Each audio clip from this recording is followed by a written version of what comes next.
You're listening to Storage Nerds Podcast, where we unravel the best-kept secret of the real estate investing world, the storage industry. Join the grassroots guru in self-storage, Stacy Rossetti, in insightful discussions about finding, funding, and running these spaces, allowing you to yield the highest returns possible. Get your foot in the door on self-storage and discover how to properly purchase facilities, negotiate with sellers, and close the deal without worries. Start unpacking that investment wisdom with Stacy right now.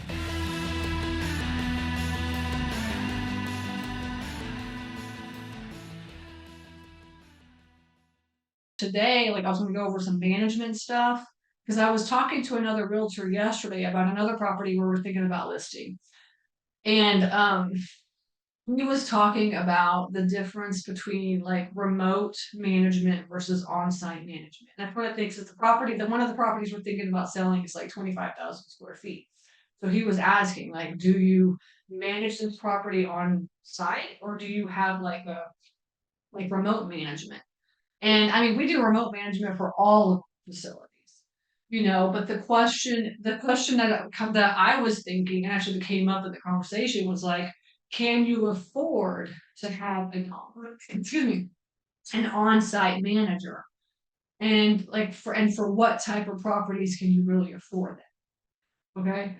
And so an on-site manager is different than a boots on the ground person.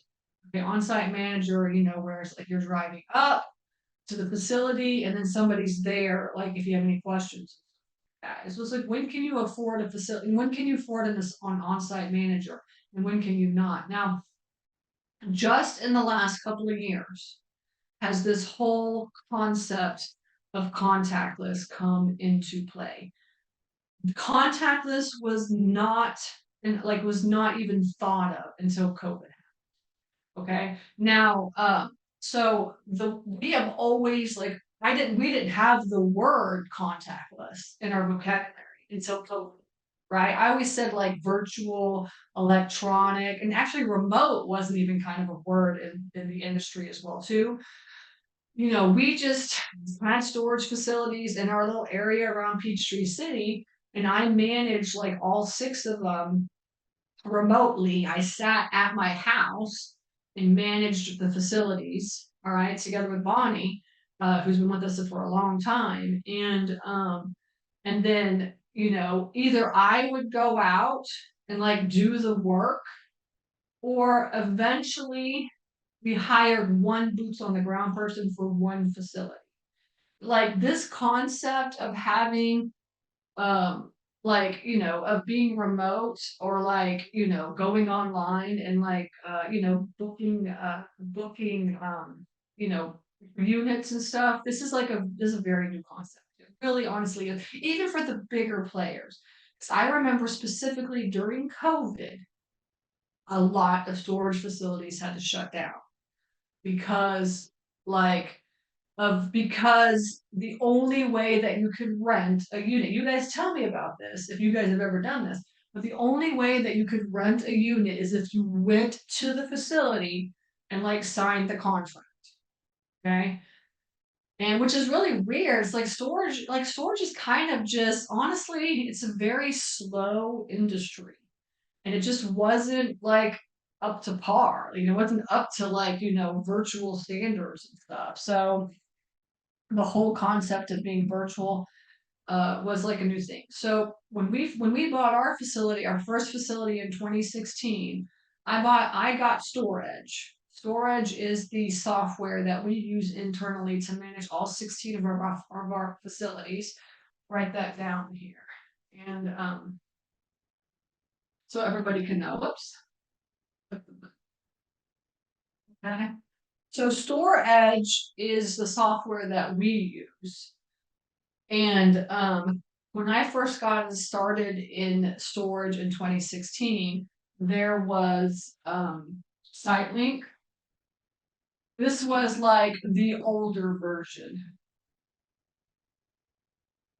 Kind of pretty much everybody in the industry used SiteLink.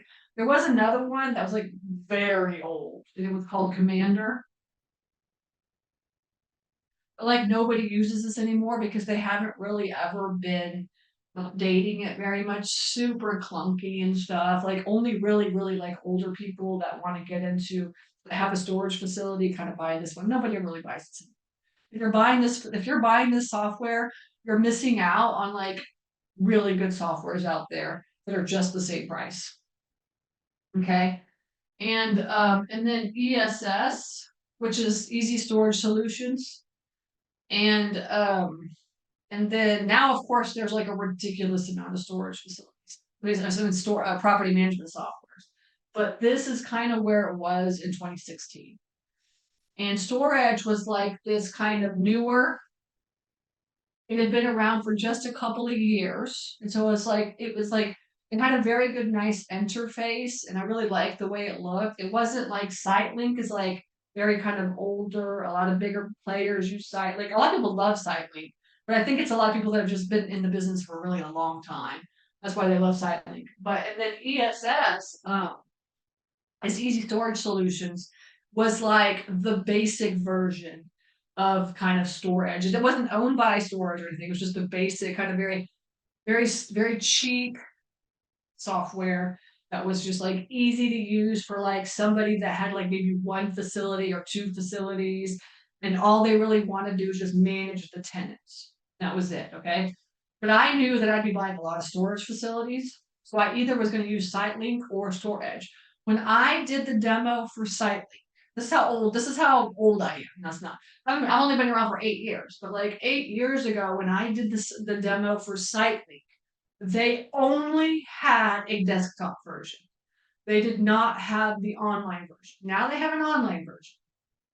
But so that kind of you just can, if you think about it, 8 years ago when I did the demo, softwares in the storage industry were very new. And I'm just saying, like, the software industry in storage altogether, honestly, the newest softwares have just come out in the last couple of years, right?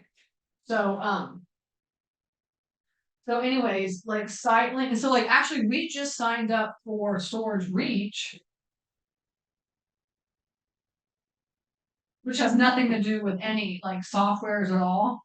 These are all property management softwares, but this right here, Storage Reach, they do reviews and surveys. And so we just signed up for Storage Reach, which is like it's like a back office API system that connects to StorageNerds and does reviews and gets reviews for you from your tenants. It's a whole like back office system. And this software just came out in May. Like just in May, it's a brand new software. The owner built it out and then just started offering. So he's starting to build it up. And so he's a really nice guy. And I think this is gonna be a really good software. Eventually I think somebody's going to buy it. But but this whole like I'm saying these like the point is that softwares are like very new in this industry. Okay, so it's really like it kind of fits the storage industry fits my personality very well, which is like slow and steady wins the race. Okay, and that's really kind of how even the software works. So we signed up for storage. And storage,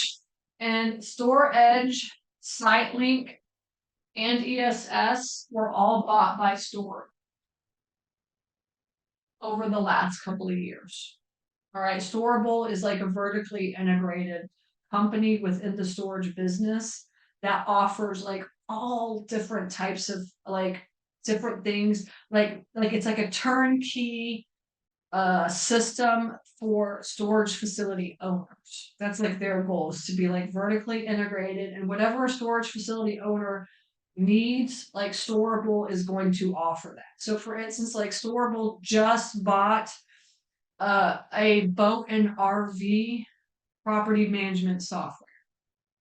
All right, like this, so somebody built it out, and then Storable comes in and buys it, and then they add it to their portfolio of all the things that like storage owners is going to be. So that's the kind of company that storage. For a lot of people really don't like, oh, I don't like that.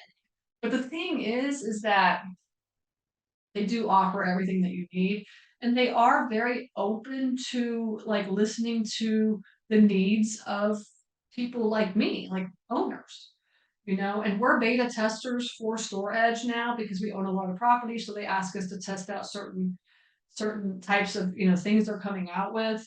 And my husband's the type of person, he's always like suggesting stuff, so I just don't. I like Storable, honestly. Honestly, I really like them because I feel like they're at least addressing the needs of what us as owners, right? And so, and it, and it's whether or not it's expensive or not, they're all kind of the same price. Now, ESS used to be super cheap. That's and a lot of people went with ESS. A lot of people, because it was the cheaper version, went with ESS, but ESS does not offer a lot of things that like SiteLink or StorageNerds offer. And and and a lot of people have left ESS as well too. So and I always point this out when I'm teaching, is like when you're doing your demos for your software, you want to make sure that you're thinking ahead to where you're going to be building your portfolio out. If you're only going to own one software, then there are specific softwares that are good for that. I mean, sorry, one storage facility. There are specific softwares that are good for that. But if you think that you're going to be buying 2, 3, 4, 5, or 10 or 20, then you need to make sure that you're doing that. Because I do have several students that got into ESS and then they moved over to another software, and it is a nightmare. Because you got to get all those contracts signed, got to do everything. It's horrible. So anyway, so think ahead. But so we got our software. All right. And when we got into StorageNerds for our very first facility, one of the reasons I picked StorageNerds is because of how many different kinds of automations it already had compared to ESS. And it was also like web based. Okay. So I could be anywhere. This was my thought process. I could be anywhere in the world and I could manage my storage facilities. Okay. And so that's why I went with StorageNerds.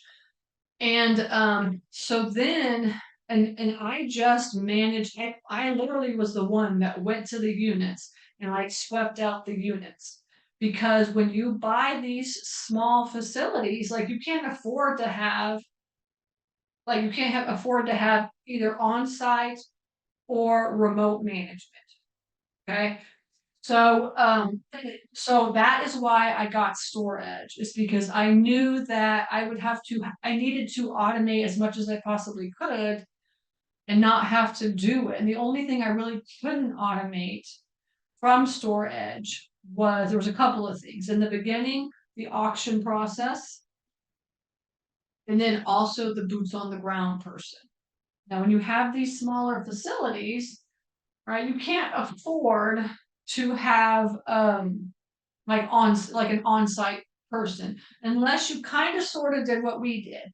We ended up buying 6 different facilities within like a 30-minute radius of each other, and then we hired a boots on the ground person to manage all of those facilities, because we have 250, 350, 450, 550, 550, 600 doors. Yeah, it's about 600 doors within a 30-minute radius of each other. And so because of that, we could afford to hire a boots on the ground person that could really manage all those. But if we had only had a couple of those facilities, like the ones that I'm selling, Noonan and Franklin and Warm Springs, we would not, if I just still only had those, we would not be able to afford the the boots on the ground person or the remote management. All right, because the boots on the ground person, so the way that it works, so let's just do expenses real fast. Okay. So you have when you buy a facility, these are like the basic expenses that you're going to have for every single one of your facilities. You're going to have your property tax, and you're going to have your utilities, and your insurance, like building insurance, like for the building, okay? And then you're gonna also have your merchant fees and software. Any marketing that you're gonna need to do. And then your boots on the ground person. And any repairs. And your phone person. And or you could say admin, which could be the same person, but essentially like kind of somebody that does your auctions. Okay. So this is really kind of like what your property looks like in terms of expenses. Now, some people may add like, pest control. We never did pest control. We never did anything with the pest control. I'm trying to think of if y'all can think of any other expenses that may not be on this list that, that we come up with. My husband is typically like, he's spending money in Home Depot, a lot of Home Depot stuff, which falls into repairs. And really, other than the software and the merchant fees, we do, so we do like Google Ads and Sparefoot. Okay. And then also under marketing, you do your sign. Okay. Which is really kind of at the beginning. You pay for signs and stuff. Okay. And that's it. So overall, I mean, that's really kind of the expenses, outside if you have like some major CapEx stuff. Okay. This is the expenses. So, when you're making like, especially if you buy a mismanaged facility that isn't making, the income that it should be making, you're coming out of pocket for a lot of these facilities. I apologize. I gotta get a Kleenex. My nose is itching. I have that's like pollen season in Florida, so it's like really bad allergies. Anyway, so if you're buying a mismanaged facility that's not producing the income that it should be producing, you're coming out of pocket most likely for these items. Okay. And then if you're, so your goal obviously is to produce enough income to pay for all of this, right? So that you can break even or make money after that. Okay. So that's kind of how you look at it. And that's like kind of common sense, but that's how you look at it. And so if you can't afford some of these things, right, then they got to go. All right. Now, for me personally, I would not get rid of like the software or the merchant fees. Like you want your facility to be as passive as it possibly can. Okay. Because you don't want to have to, you don't have to go and meet your tenants. Okay. So remember back in the day, they didn't have a lot of these softwares. People were going to meet the tenants. Pretty much every facility that I've ever bought in the first like 12 facilities pre-COVID, like people were going to meet the tenants and getting like contracts signed. That's how it was. Now, after COVID and after, like everybody signs everything online. It's all electronic. But this was not the way it was run pre-COVID. Okay. So this is like, for me, this is like something you have to have. This is probably going to cost, the software is around $300 a month for the website and okay, actually, let me put that down here. The website plus the software is around $300 a month. You have to have a website in order to do online, reservations and stuff. You have to have a software to manage your facility. It's $300 on average. Okay, now there are some cheaper versions out there. Remember, like ESS was a cheaper version, and there are some newer, cheaper versions that are out there. Because I do have a lot of students that do buy a lot of smaller facilities. And they use like a couple other softwares that are just coming out, and there's more softwares for like cheaper versions, and then even more expensive. Like if you have a really big facility, 50,000 square feet or bigger, then you use a certain software. And if you have only, 20 units, then you use a different software. So that's available now. But back when I started, this was not available, right? And the merchant fees are 2.9% of whatever you make. So 3% or whatever. So I kind of just calculate 3%. Right? So you have to pay that. Okay. And then you've got your marketing. This is where this is the one thing that like if you don't market, you're not going to find tenants. Like how do you find tenants nowadays? You market. You can't just put a sign up, all right? Unless it's in a very small town, like super small town, like for instance, Warm Springs. Like Warm Springs, we don't do hardly any marketing. We've tried to do market Google ads and stuff, and it does work actually, but then you have to pay for it. It's kind of expensive to pay for that. So, but if you're in like a secondary market, then you have to do marketing. You just have to. This is in the budget. Boots on the ground. So this is the one where it's like, okay, right? Do I have to pay for this, or can I do this myself in the beginning until like, I just, decide that I don't want to do it. Okay, so that's kind of the question. Repairs, you're paying for repairs, whatever's coming up. And especially in a mismanaged facility, you may have broken doors or, springs or latches that don't work. So you want to have money for stuff like that as well. And then the person that answers your phone or who is going to do your auction process. And the auction process, actually, I'm going to do auctions and then like bad debt, right? Auctions and bad debt. And these are all like what I mean by that is that if you're like, so today's the 6th, like in the state of Georgia, like you are now late. Okay. And this is how it goes in Georgia. Like your rent is due on the 1st and you're considered late by the 6th. And on the 6th, like on the 7th is when we start calling people. And we start getting people that haven't paid to pay. Okay, so that would be considered bad debt. Bad debt is anybody that's late after the payment, the due date of your late payment. And you can do fees and things like that. Okay. Auctions are like typically towards the end of the month.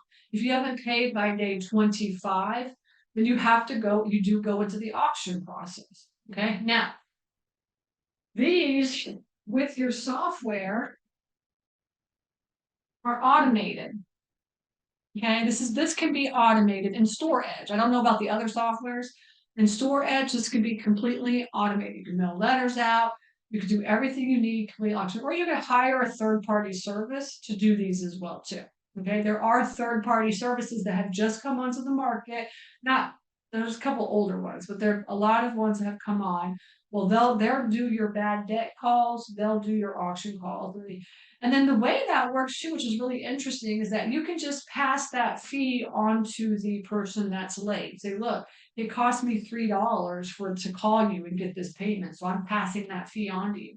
There's a whole bunch of little tricks and stuff you can do, but this is a very, very important process and part of owning a facility is collecting bad debt or getting into the auction process as fast as you possibly can and not letting things drag on and on and on, because what happens is that's just money that you're going to lose anyways, because after a certain amount of time nobody pays off your debt, right? After 60 days or 90 days, people do not pay their debt off. And so you're just losing money if you're not getting these people out. So, you try to stay on top of your auctions and your bad debt.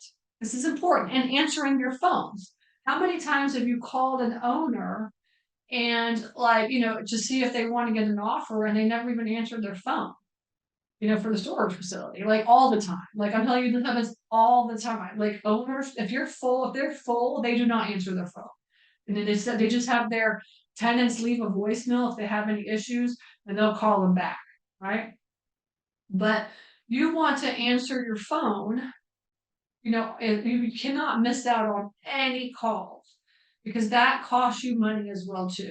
So missing a call costs you money, not doing your auctions costs you money, bad debt costs you money, not taking automatic payments or payment or taking cash costs you money. All right. And so like, you know, in your mind, you're thinking, oh, I'm saving all this money, so I'm pocketing it. But the truth is really costing you money. So anything like that, you really want to keep. You have to pay your property taxes. You have to pay your insurance, right? So you got to pay those every single month or on an annual basis, however you're doing that. And then your utilities is like sometimes facilities have utilities and sometimes they don't have utilities. So this could be, you know, something that you may or may not have to pay. Okay. But like really the question is who is going to be doing this? Who is going to be doing this, right? The person that's doing this can really manage all of this, right? Can manage like everything, actually, can manage everything. And so which one, do you want to hire somebody to do this for you, or are you going to be the person that does this for you? Okay. The boots on the ground person, you know, is going to be at least just $20 an hour, right? Nobody works for less than $40 an hour, right? So you just plan like $20 an hour.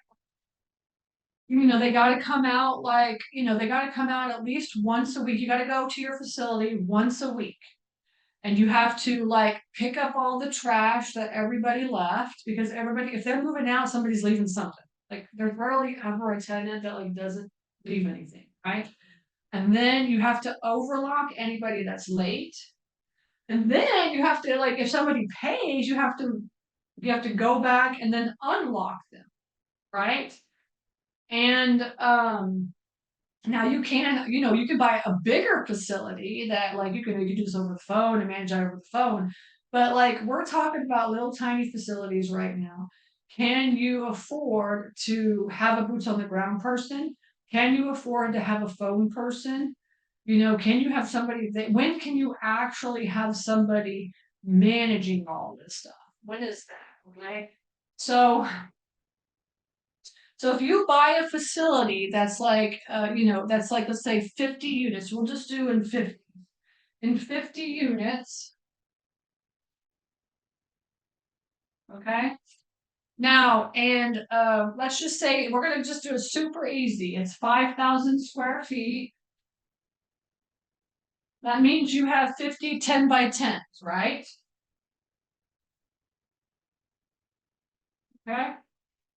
And each of those 10 by 10s, we're at market rate. Like we're at the nationwide rate of what a 10 by 10 is.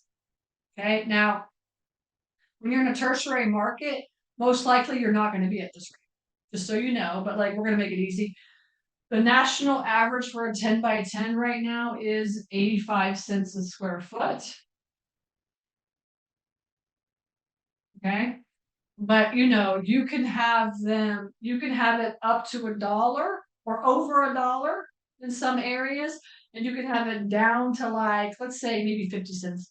On average, I'd say about 50 cents is kind of the cheapest that I've seen. That's maybe Missouri, some Louisiana or Arkansas, maybe like, you know, in some of these like really tertiary areas, you can see as low as 50 cents a square foot.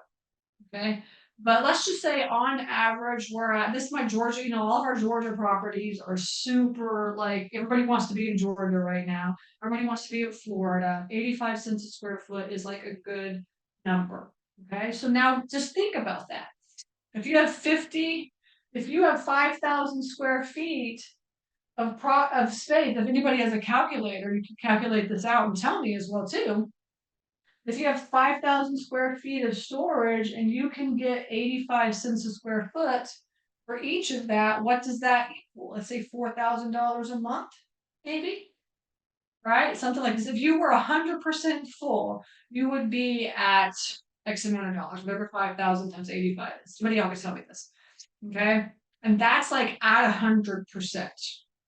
But you're like never at 100%. You're always at like 80 to 85%, maybe 90. But really nowadays, you're like 80 to 85% full. All right. Because we're in a downturn.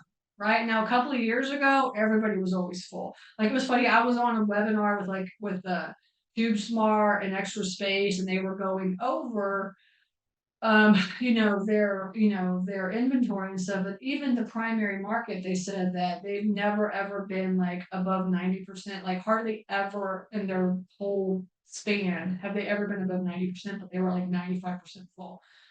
So that was during the COVID years. Okay, but nowadays we're in a downturn, so occupancy is harder, and so like, getting people to stay in and pay and this kind of stuff is just harder. It'll come back up. Like in the next year or two, it'll be fine. It'll come back up to where we were. So 85 cents times, what's 85 times 45? Somebody multiply that out. 85 times 5,000, I mean, is like what? I think $4,500, right? Let's put 4,500. Let's just say $4,500 at 100% a month. Right? At 100, thank you, or 4,250. Thank you. Okay, good. So at least one person's listening to me. Thank you, Ty. I appreciate that.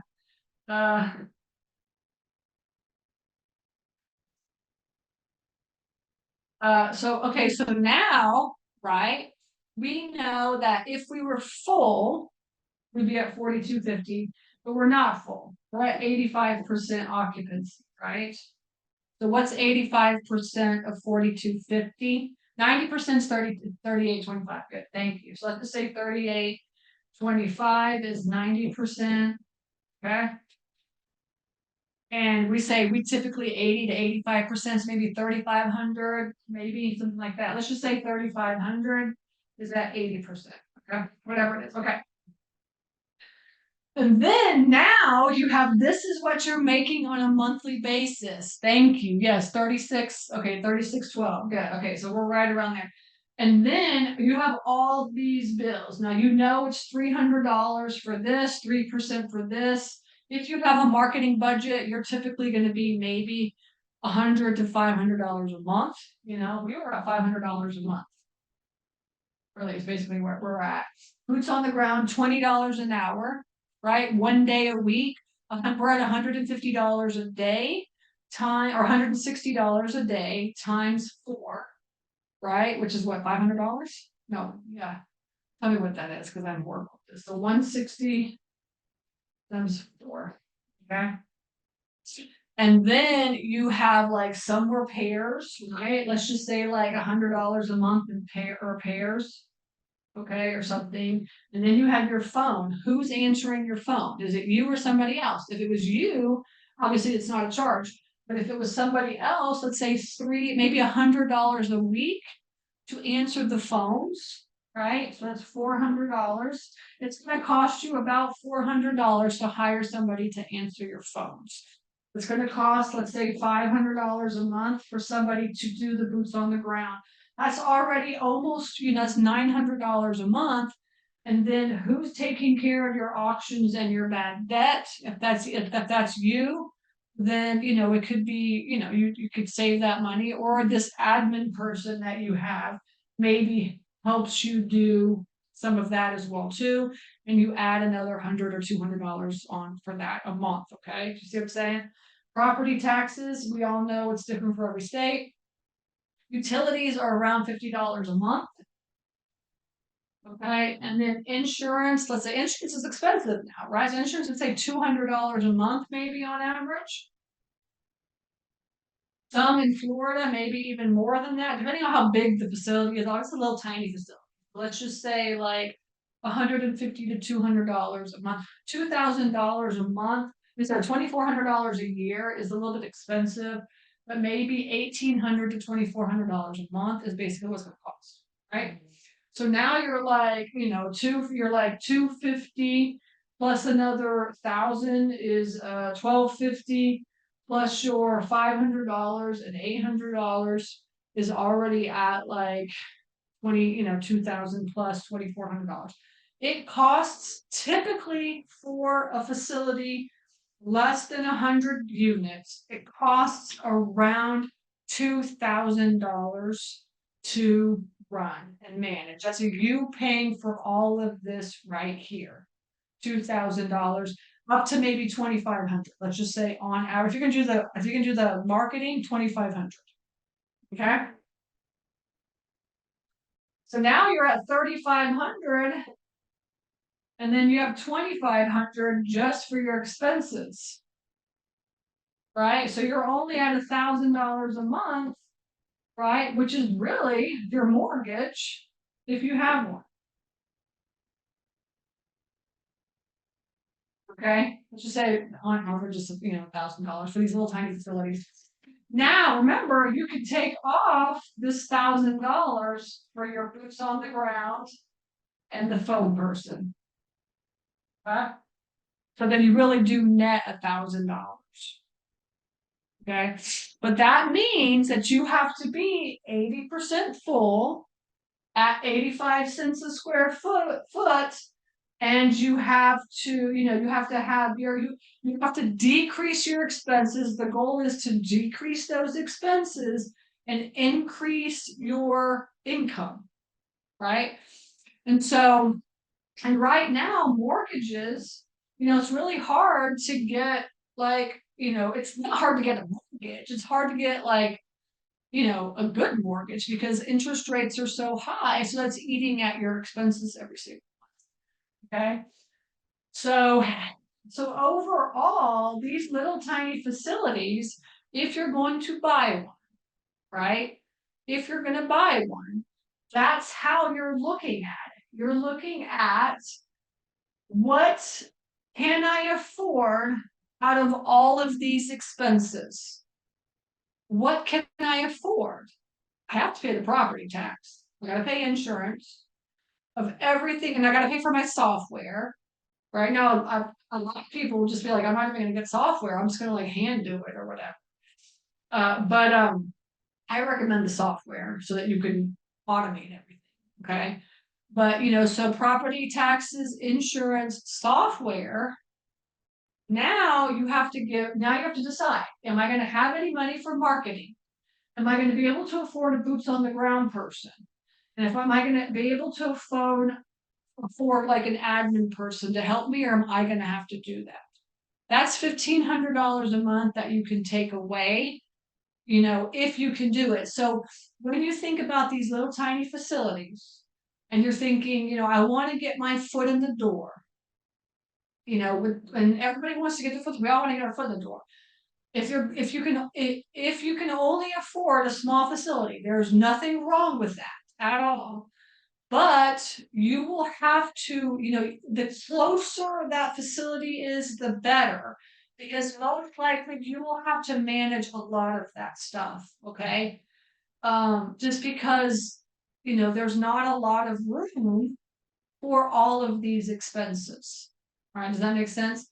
So my personal opinion is, if you can afford a $500,000 or less property, right? And remember, if you get a bank loan on a $500,000 property, right? Let's just say that you find something for 500K, and it's hard to find something for even 500K. And if you get a bank loan, you have to put 30% down and you get 8% interest, which is typical terms right now. That means that you have to come up with at least $150,000 down, right? I don't know what 30% is, but 150 down, right? So you have to come up with that, and then you finance the rest. Okay, so if you only have 50,000 or 100,000, it's hard to even get a bank loan right now. Now you can get, this is a bank loan. Let's do an SBA loan.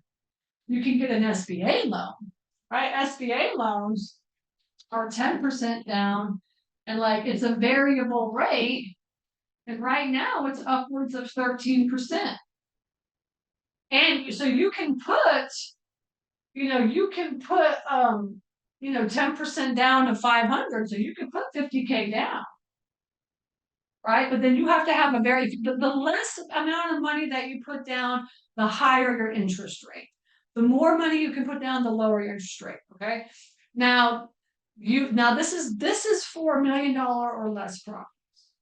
When you get into bigger properties, there's a little bit more wiggle room on this, and especially if you get into 2 million plus, there's a lot more wiggle room. The bigger the deal, then the more options that you have, right? But these little tiny facilities that we're all trying to get into to get started, this is the scenario. And yes, exactly. Dan says plus loan costs, fees. It costs like a ridiculous amount of money to close an SBA loan. It costs a lot of money, right? So you have to pay that as well too. And so overall, I'm not trying to make you not want to do this. I want to try to make you be realistic about this. All right. And being realistic about this is looking at the average price per square foot of your property, right? What's the average price per square foot in your area? All right, so that you can look, and I really, in my mind, I'm thinking, what's the average price for a 10 by 10 in this area? If I know that number, I can kind of sort of figure out how much money I'm going to be making at like 90% or 80% vacancy. Full, like occupancy. Okay. Because I know that these small properties are going to cost me roughly around $2,000 to $2,500 a month. Okay, and then if it's only making $2,500 a month, then I know that I'm breaking even just on expenses, and that does not include any mortgage, right? So, and so then the question I ask myself is, do I want to come out of pocket? Is there enough upside on the back end for me to feel comfortable to come out of pocket on a deal, knowing that I can double or triple the value of that property if I want to? Which is exactly what happened to all of the properties that I bought. My first 12 properties that I bought, I was coming out of pocket for the first 6 months, and then slowly starting to make money where I could break even after a year, and then actually making money after like 18 or 24 months on the property. Now selling my properties, double and tripling the value of what I purchased it. Okay. So, and I managed all those myself until we got enough properties to where I could hire somebody to do that for us in the area, right? And that is really the process, the strategy that we went through for the bigger until we could actually afford $1 million, $2 million, $3 million property. Okay. Now the question is, can like on-site management, like when can you actually afford on-site management? And you have to remember that you're going to be paying for on-site management $20 an hour, right? And they're going to be there full time, right? Or maybe part-time. So you have to calculate that out. If they're going to be there 40 hours a week, that's $800 a week. Times 4 is $3,200 a month. Times 12, right? So 36,000, anywhere between, let's say, 25 and like $40,000 a year is going to just paying the person that's managing the property for you. And so now you can't do that with these, obviously, right? You can do those with bigger properties. So now that's really it. So you know all the expenses. And now you just add this extra person in, this extra 40 grand to have somebody manage it. So if your expenses are coming out to, $2,500 a month for the facility, add another, $3,200 or whatever for this on-site person. So 3,000 plus, 2,500. So you need like, $5,000 to $6,000 a month just to break even to have somebody on site. Okay. And so that's kind of how you think about it too. Leslie's putting out 40 times 4 day, 100 times, 41,000. That's $40,000 a year just to pay somebody to be there all the time. And then you also have on top of that your $25,000 a year for your expenses. Now, obviously, the bigger the facility, your boots on the ground person may work more than one day, maybe 2 days or 3 days, so expenses go up. A lot of the other stuff may or may not go up, maybe a little bit more in marketing and stuff, but expenses don't go up really a lot. But typically expenses are around, like, on a smaller property, 30. Like, I talked to one student, he said that he managed everything himself. He was the boots on the ground person and the phone person. And his expenses were at 27%. Okay. And then you have the other side, like us, where we have a boots on the ground person and a phone person and an admin person. So our expenses are 38%. So there's a 10% difference on your expenses, just depending on how you're actually going to manage. Okay. And so obviously the bigger ones you can do more. I hire whoever I want. That's why a lot of people want to do bigger, but not everybody can do that. So this is kind of how you look at it, is like, how can I decrease my expenses and increase my income? And that's how you look at it. So that's why investing in storage facilities, the one thing that's great about it is the upside on the back end, right? Because you are real estate investing, and you're like, you have this piece of real estate that is like making money for you. But on the other side, it's a business as well too. So you have to think of it in terms of plus income and minus expenses, and run it as lean as you possibly can in the beginning. Okay. And so that is the on-site versus the remote. Okay. And, and so that's kind of where it's at right now in the industry. That's how it's looking. Okay, so I think I kind of went over that. Hopefully, if anybody has any final questions, you put it into the chat. But hopefully that kind of gives you an idea of how, if you can afford a small facility, or if you want to afford a small facility, right? Is that something that you want to do? Okay. Good. I appreciate you guys hanging in there, listening to me. I'm here every Wednesday teaching, and then please, like I said, I posted on here before, get the course. All right, super simple self-storage, get the deal analyzer, come to the Wednesday trainings, and come, join the Facebook group, and you'll be rocking and rolling. Okay. All right. I appreciate it. Take care, everybody. Bye. Thank you for joining us for this episode of Storage Nerds.